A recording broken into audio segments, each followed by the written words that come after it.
At ngayon, ang pinakakapana-panabik na bahagi, ang mismong aha moment. Hindi lang simpleng resipe ang natutunan ninyo.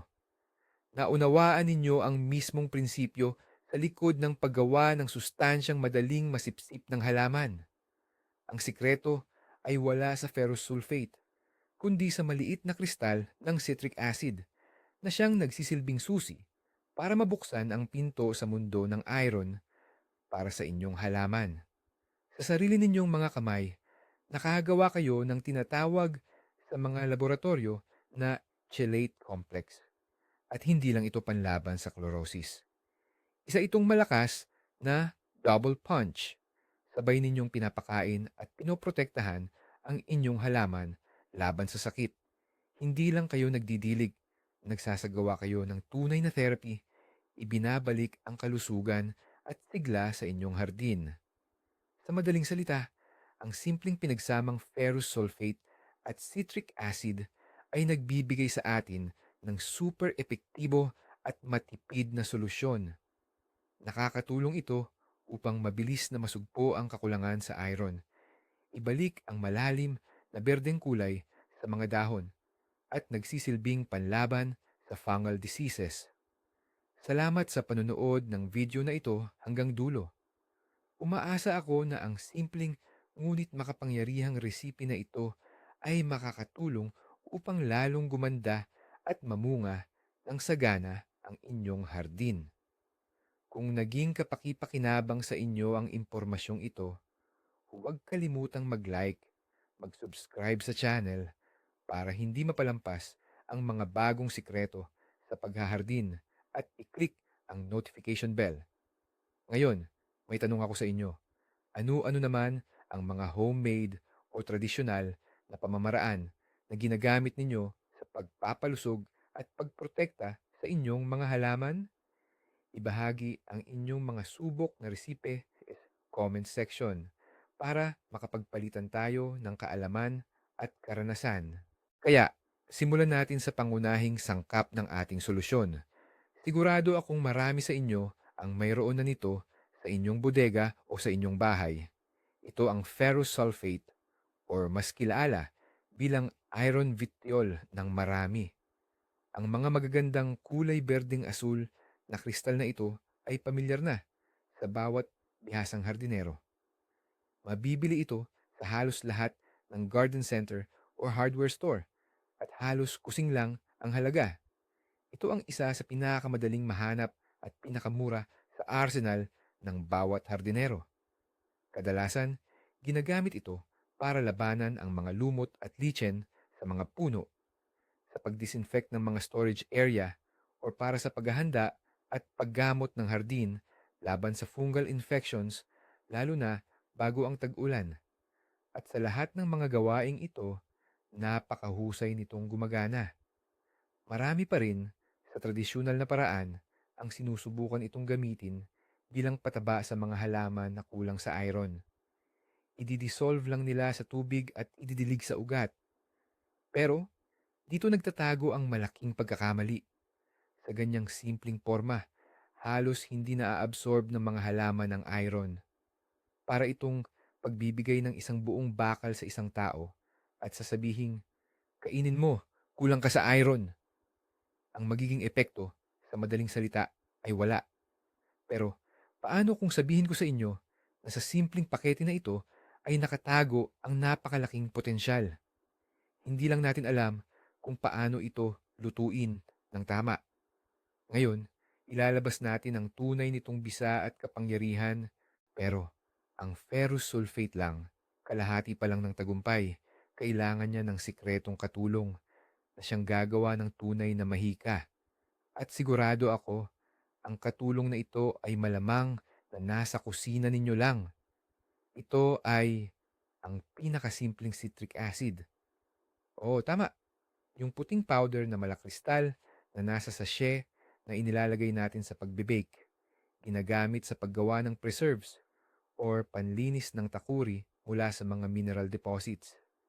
Mas mura pa ito kaysa sa ating bida. Sinong mag-aakala na itong simpleng sangkap sa kusina ang siyang susi sa kalusugan ng buong hardin.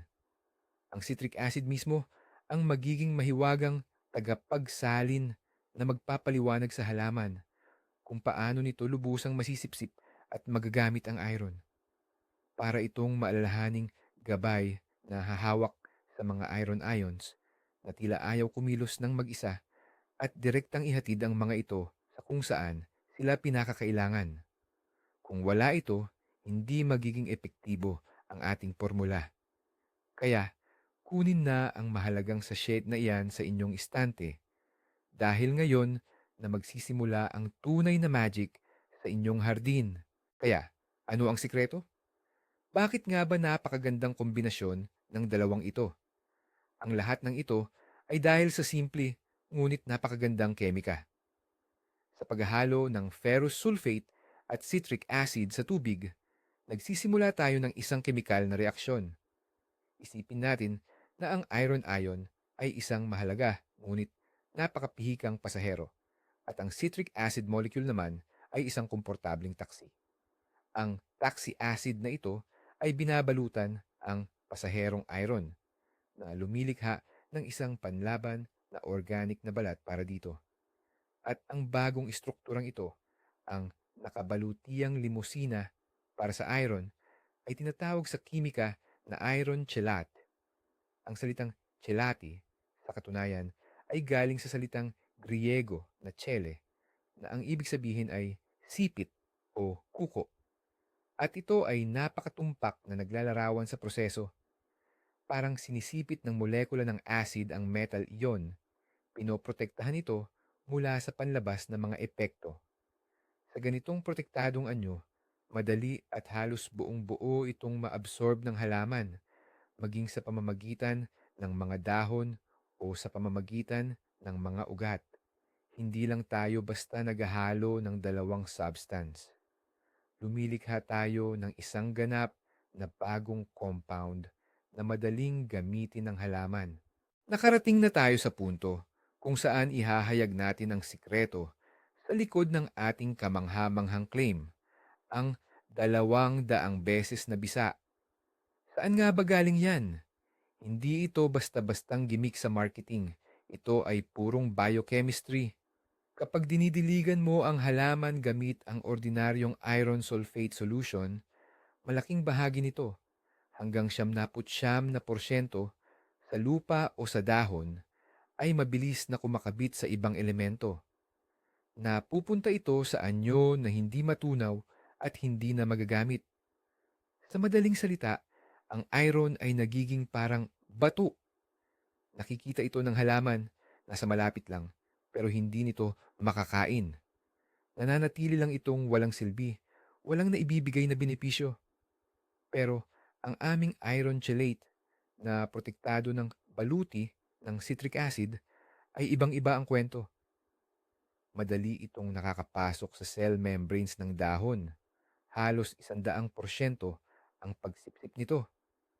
Kaya isipin lang, napakaliit na bahagi lang ng porsyento sa isang sitwasyon at halos 100% naman sa kabilang sitwasyon.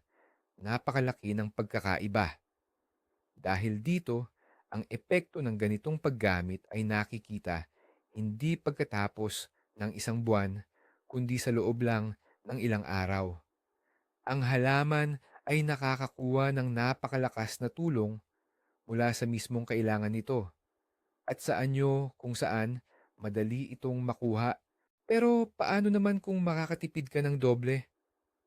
Napakadali lang nitong gawin. Pumunta ka lang sa anumang garden center at tingnan ang mga estante ng pataba. Hanapin mo ang mga magagandang bote o pakete na may nakasulat na iron chelate o iron sa madaling gamiting forma. Yan mismo ang inihahanda natin. Ngayon, tingnan naman natin ang presyo. Makikita mo na ang mga handa ng gamot na ito ay mas mahal, minsan nga ay doble o triple pa, kumpara sa mga sangkap nito kung hiwalay mong bibilhin. Kaya bakit tayo nagbabayad ng sobra? Para sa brand, sa magandang pakete, sa marketing, at dahil may naghalo na para sa atin ng dalawang sangkap na ito. Ang isang pakete ng ferrous sulfate at isang pakete ng citric acid. Pag pinagsama, ay aabot lang sa halaga ng isang tasa ng kape, kung tutuusin. Mula sa dami ng iyon, makakagawa ka ng 10-10 litro ng ating kahangahangang solusyon. Pero, sa parehong halaga, konti lang ang mabibili mong ready-made chelate. Sapat lang para sa ilang beses na paggamit. Kaya naman, gumagawa tayo ng dekalidad at napaka-epektibong produkto gamit ang sarili nating mga kamay, nakakatipid ng doble, minsan triple pa. Ito ang matalinong paghahardin sa gawa, pinakamataas na resulta sa pinakamababang gastos. Ayan, tapos na tayo sa teorya. Ngayon, oras na para sa praktika. Dumako na tayo sa mismong resipe. Tandaan, o mas mabuti pa, isulat ninyo ang mga simpleng proporsyong ito. Ihahanda natin ang ating eliksir batay sa isang karaniwang 10 litrong balde o pangwisik. Kaya, sa 10 litro ng tubig, kailangan natin 1 kutsarang ferrous sulfate lang. Oo, isa lang. Gumamit ng ordinaryong kutsara, walang buo or umbok. Kung may timbangan kayo, para sa eksaktong sukat, ito ay humigit kumulang 20 hanggang 25 gramo. Hindi na kailangan ng sobra dahil sa ating paghahanda, mas mahalaga ang tamang chemical form kaysa sa puro nitong konsentrasyon. Tandaan, 10 litro ng tubig, 1 kutsarang ferrous sulfate. Sa unang sangkap, napakadali at maliwanag ang lahat. Ngayon, dumako na tayo sa ikalawang sangkap na hindi rin gaanong mahalaga. At heto na ang ating sikretong sangkap. Gaano nga ba karami ang kailangan nating citric acid? Ang proporsyon dito ay mas simple pa. Kailangan natin ng eksaktong kalahati ng dami ng citric acid kumpara sa iron vitriol. Kaya, kung 1 kutsara ng iron vitriol ang ginamit mo, kalahating kutsara lang ng citric acid ang kailangan mo. Sa gramo, ito ay humigit kumulang 10 gramo. Ito ay napakahalagang sukat, ang 2:1 o 2.1 na ratio. 2 bahagi ng iron vitriol para sa 1 bahagi ng citric acid. Bakit nga ba napakahalaga nito? Kung masyadong kaunti ang acid, hindi lahat ng iron ions ang makakapag-chelate at bababa ang bisa ng solusyon. Pero kung sobra naman ang acid, maaaring hindi ito maging mabuti para sa pinong dahon ng mga halaman. Kaya, ang gintong patakaran ng ating resipe ay ang 2:1 na proporsyon. 1 kutsara ng vitriol at kalahating kutsara ng citric acid. Klaro na tayo sa mga sangkap at sa kanilang tamang dami. Ito ang pinakapundasyon ng lahat. Ngayon, bigyang pansin. Sasabihin ko sa inyo ang pinakamahalagang detalye sa paghahanda na kadalasang nakakaligtaan ng marami. Ang pagkakasunod-sunod ng mga hakbang ang susi sa tagumpay ng ating buong gagawin. Hindi lang basta ibubuhos at hahaluin ang lahat sa timba ng tubig. Dapat tayong kumilos na parang tunay na mga kimiko. Kumuha ng isang maliit na lalagyan, siguro mga kalahating litro. Lagyan ito ng kaunting maligamgam na tubig, mga 40 hanggang 50 degrees Celsius. Sa maligamgam na tubig, mas mabilis matutunaw ang mga sangkap. At narito ang susi. Unang ibubuhos sa lalagyan na ito ay ang citric acid, hindi sulfate, kundi ang mismong acid. Napakahalaga nito. Kailangan muna nating gumawa ng acidic na kapaligiran, ihanda ang ating sasakyan para sa pagtanggap ng isang mahalagang pasahero. Haluing mabuti ang tubig para matunaw ng lubusan ng lahat ng kristal ng acid. Siguraduhing naging malinaw na ang tubig. Ang unang hakbang na ito, ang pundasyon ng tamang reaksyong kemikal. Pagkatapos matunaw ng tuluyan ng acid at handa na ang asidong solusyon, idagdag na natin sa parehong lalagyan ang 1 kutsara ng ferrous sulfate. Ibuhos ito at muling haluin ng maigi. At dito na magsisimula ang pinakakawili-wili. Makikita ninyo mismo ng inyong mga mata kung paano nangyayari ang kemikal na reaksyon na pinag-uusapan natin. Ang malinaw na solusyon ay magsisimulang magbago ng kulay sa harap mismo ng inyong mga mata. Ito ay magiging light orange, parang kulay ng orange juice. Huwag kayong mag-alala, hindi ito kalawang. Ito ang tamang senyales na ang reaksyon ay naganap ng tama. Ito ang kulay ng nabuong iron citrate, ang tinatawag na chelated form. Kung makita ninyo ang orange na kulay na ito, congratulations! Nagtagumpay kayo. Nilikha ninyo ang concentrate ng ating makapangyarihang eliksir.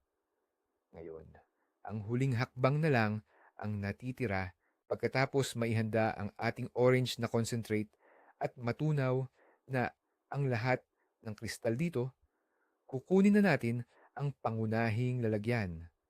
Maaaring ito ay isang watering can, timba o tangke ng sprayer na mayroon ng 10 litro ng malinis na tubig. Ngayon, ibubuhos lang natin ang laman ng ating maliit na bote ng concentrate sa malaking lalagyan.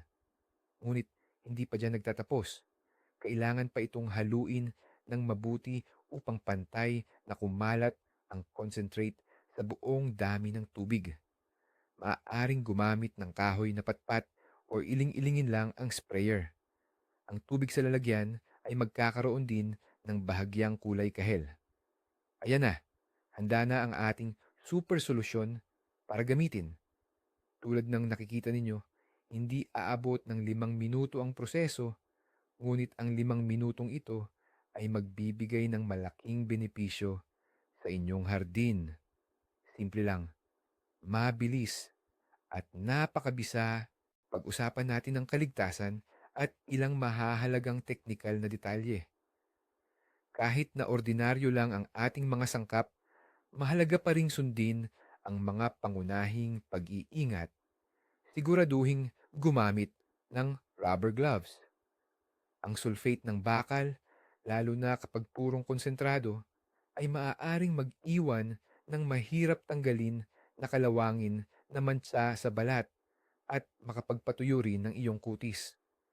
Ito naman ang pangalawa at kasing halaga ring paalala. Para sa paghahanda ng solusyon, gumamit lamang ng lalagyan na gawa sa plastik, salamin o may enamel. Huwag na huwag gumamit ng metal, walang galvanized na balde o kawali na aluminum. Bakit? Dahil ang ating solusyon, lalo na ang konsentrado nito, ay isang kemikal na reaktibo.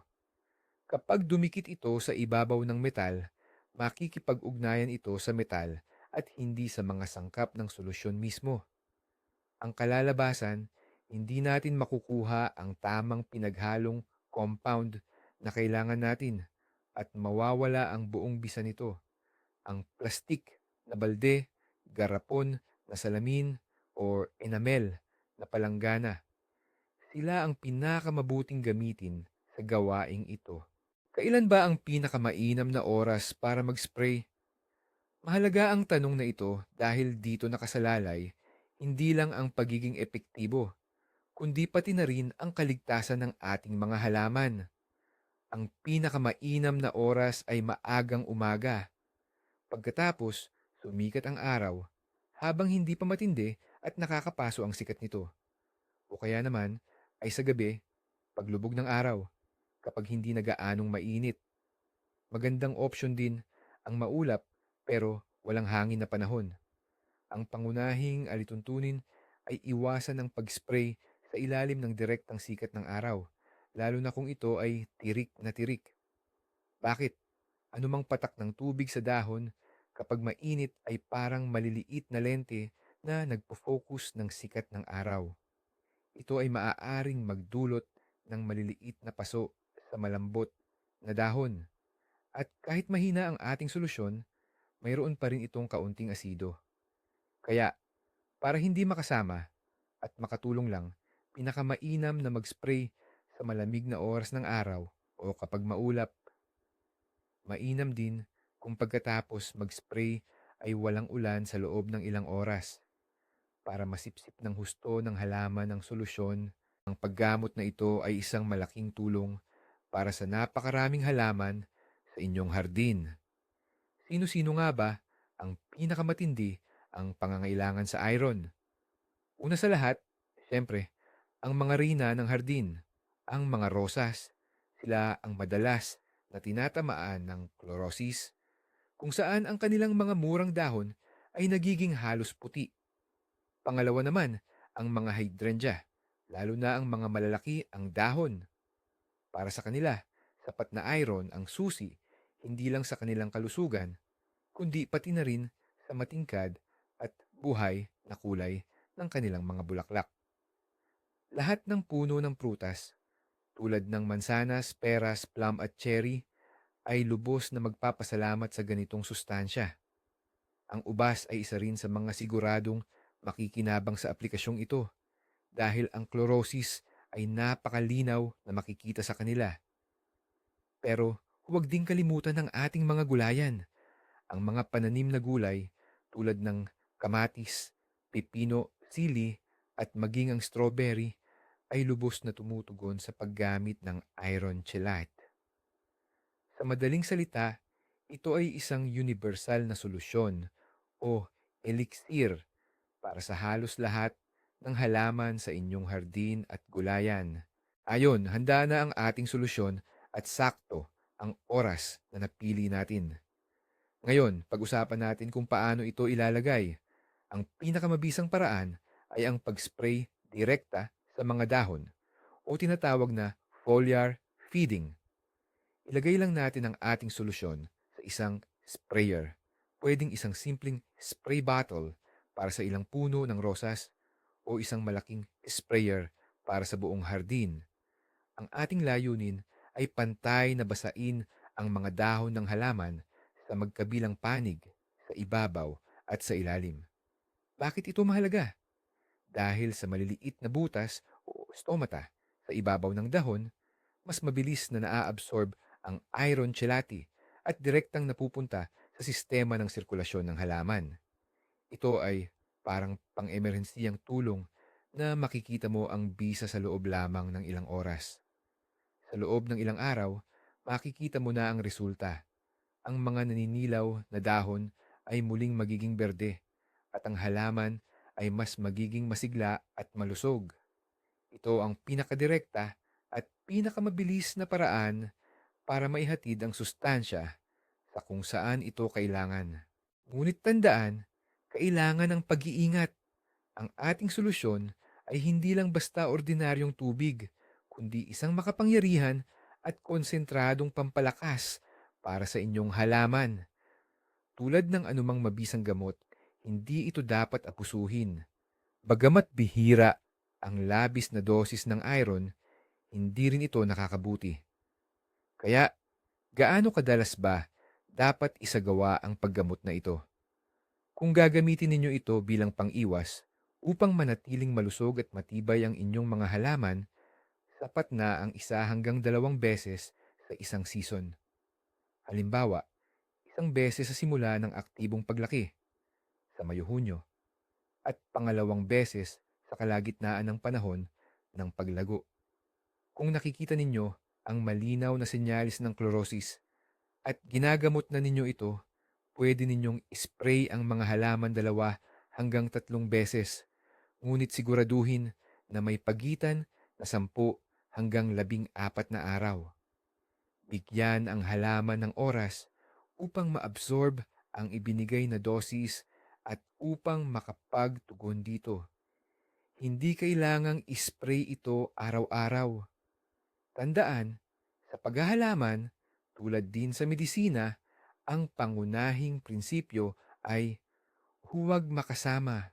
Marami ang magtatanong, pwede ba itong idilig sa ugat ng halaman? Ang sagot, oo, pwede. Kaya ng halaman na i-absorb ang iron chelate kahit sa pamamagitan ng kanilang ugat. Ang ganitong paraan ay mas epektibo pa rin kaysa sa pagdidilig ng ordinaryong iron sulfate.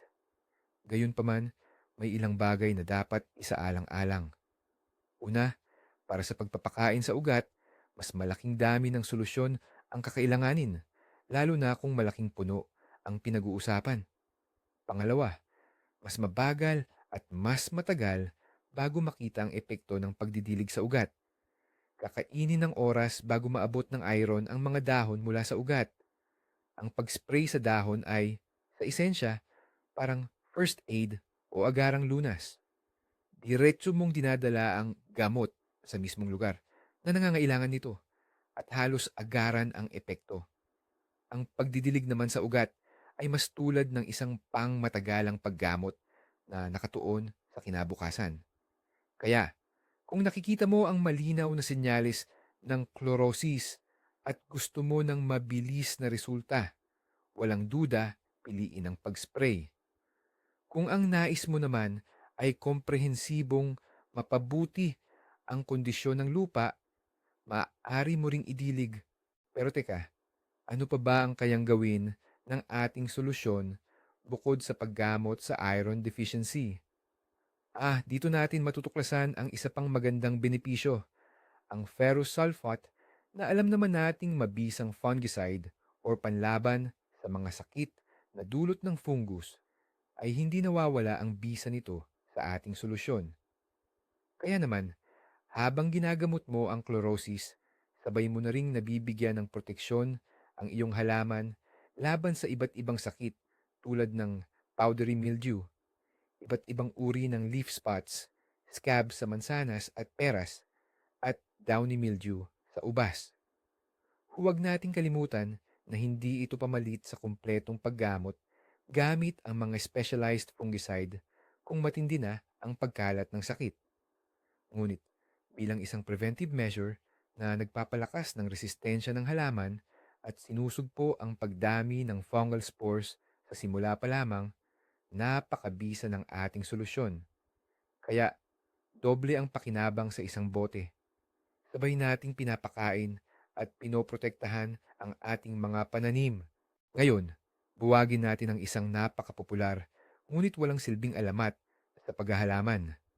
Malamang narinig ninyo na o baka nga sinubukan ninyo na mismo ang pagbaon ng mga lumang kalawangin na pako, lata o iba pang bakal sa ilalim ng mga puno at palumpong. Sa unang tingin, tila matibay ang lohika.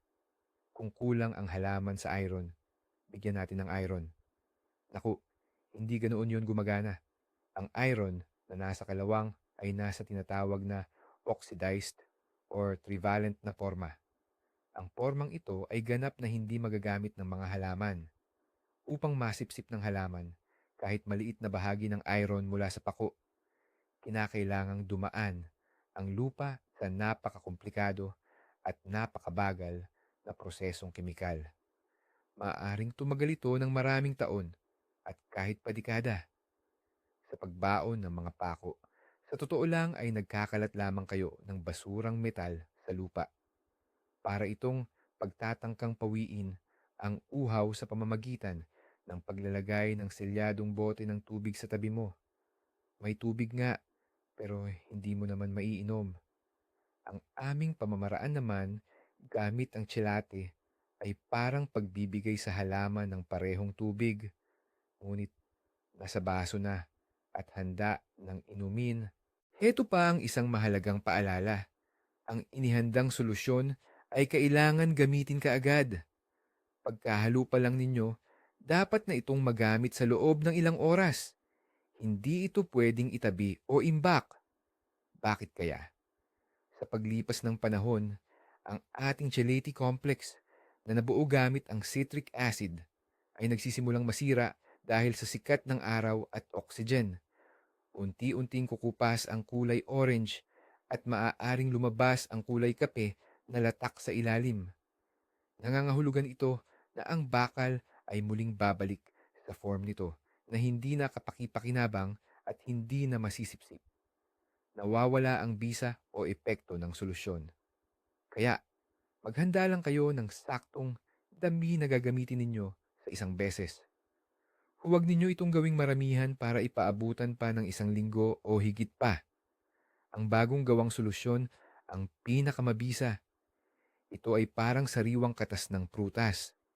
Kailangan itong inumin agad para makuha ang pinakamataas na benepisyo. At panghuli, ngunit marahil Ito ang pinakamahalaga. Pagmasdan ng maigi ang inyong mga halaman. Sila mismo ang magsasabi sa inyo kung kailan sila nangangailangan ng tulong. Ang chlorosis ay may natatangi at madaling makilalang mga sintomas.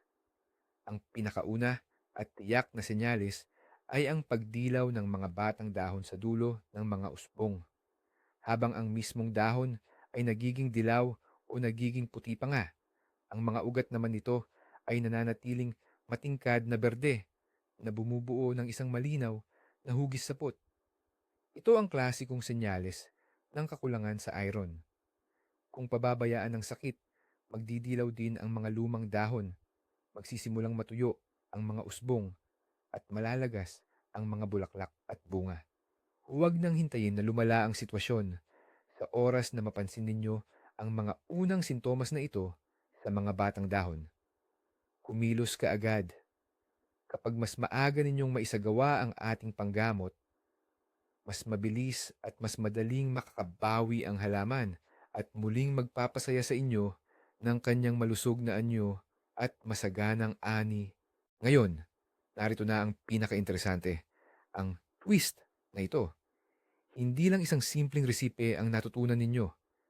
Naunawaan ninyo ang mismong prinsipyo ng paglikha ng bioavailable na sustansya para sa halaman. Ang sikreto ay hindi sa ferrous sulfate, kundi sa maliit na kristal ng citric acid na kumikilos bilang isang susi, nagbubukas ng pinto para sa halaman upang makapasok sa mundo ng bakal. Sa sarili ninyong mga kamay, nilikha ninyo ang tinatawag sa mga laboratorio na isang chelated complex. At hindi lang ito gamot o panlunas sa chlorosis. Ito ay isang malakas na dobleng benepisyo. Sabay ninyong pinapakain ang halaman at pinoprotektahan ito mula sa mga sakit. Hindi lang kayo basta nagdidilig, nagsasagawa kayo ng tunay na terapiya, ibinabalik ang kalusugan at sigla sa inyong hardin. Kaya, buod na. Ang simpleng kombinasyon ng ferrous sulfate at citric acid ay nagbibigay sa atin ng isang napaka-epektibo at matipid na solusyon.